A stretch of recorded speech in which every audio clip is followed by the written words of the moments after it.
Sejarah perkembangan ilmu epidemiologi.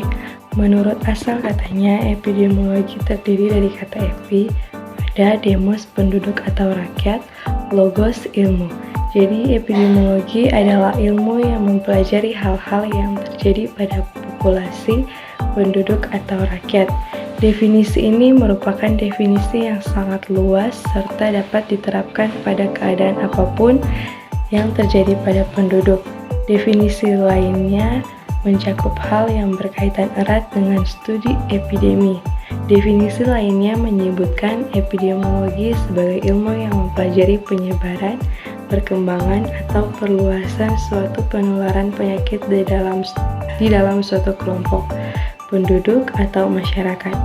Berkembangnya suatu keadaan masalah yang dialami oleh penduduk tidak hanya penyakit menular, namun juga penyakit tidak menular.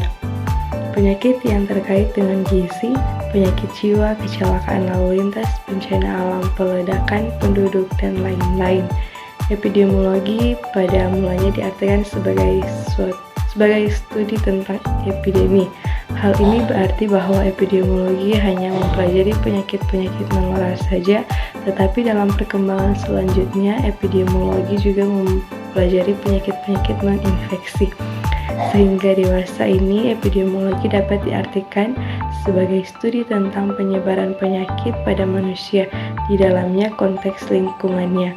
Mencakup juga studi tentang pola-pola penyakit serta pencairan determinan penyakit tersebut. Dapat disimpulkan bahwa epidemiologi adalah ilmu yang mempelajari tentang penyebaran penyakit serta determinan yang mempengaruhi penyakit tersebut. Sejarah perkembangan epidemiologi dimulai sejak zaman kuno dengan observasi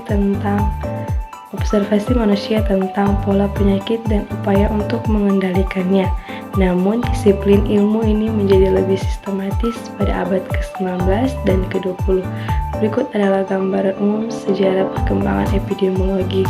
Pada zaman kuno, catatan-catatan sejarah menunjukkan adanya kesadaran tentang pola-pola penyakit di masyarakat. Meskipun belum ada pemahaman ilmiah yang jelas, upaya-upaya seperti isolasi orang sakit dan pembersihan lingkungannya adalah bagian dari praktik pencegahan pada masa itu. Selanjutnya, zaman klasik. Di zaman klasik, terutama pada zaman perabatan Yunani kuno dan Romawi, muncul tokoh-tokoh seperti Hippocrates yang melakukan pengamatan dan dokumentasi awal tentang penyakit dan pola penyebarannya.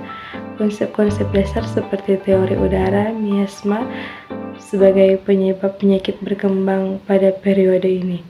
Abad pertengahan, wabah penyakit seperti pes dan wabah Black Death di Eropa pada abad pertengahan menimbulkan kesadaran yang lebih besar tentang pentingnya epidemiologi. Meskipun pemahaman ilmiah yang masih terbatas, langkah-langkah seperti karantina dan isolasi orang sakit mulai diterapkan. Pada abad ke-19, ditandai dengan revolusi dalam pemahaman penyakit dan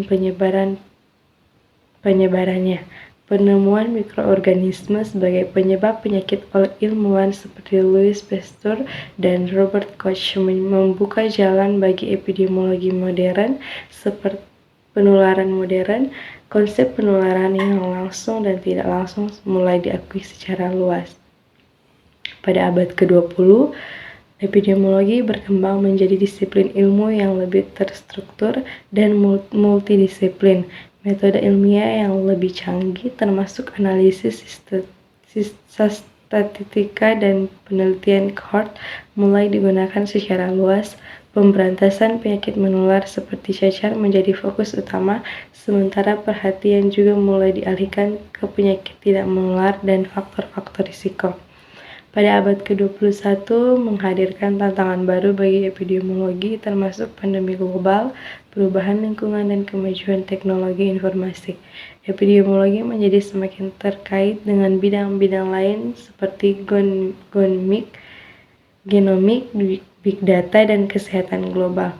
Penerapan epidemiologi melibatkan berbagai praktek dan metode untuk memahami dan mengendalikan penyakit di masyarakat.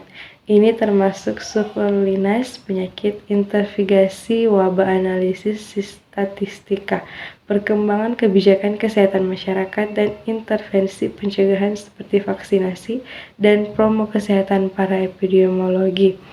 Bekerja di berbagai lembaga termasuk lembaga pemerintah, lembaga penelitian, rumah sakit, dan organisasi kesehatan internasional untuk melindungi dan meningkatkan kesehatan masyarakat secara keseluruhan.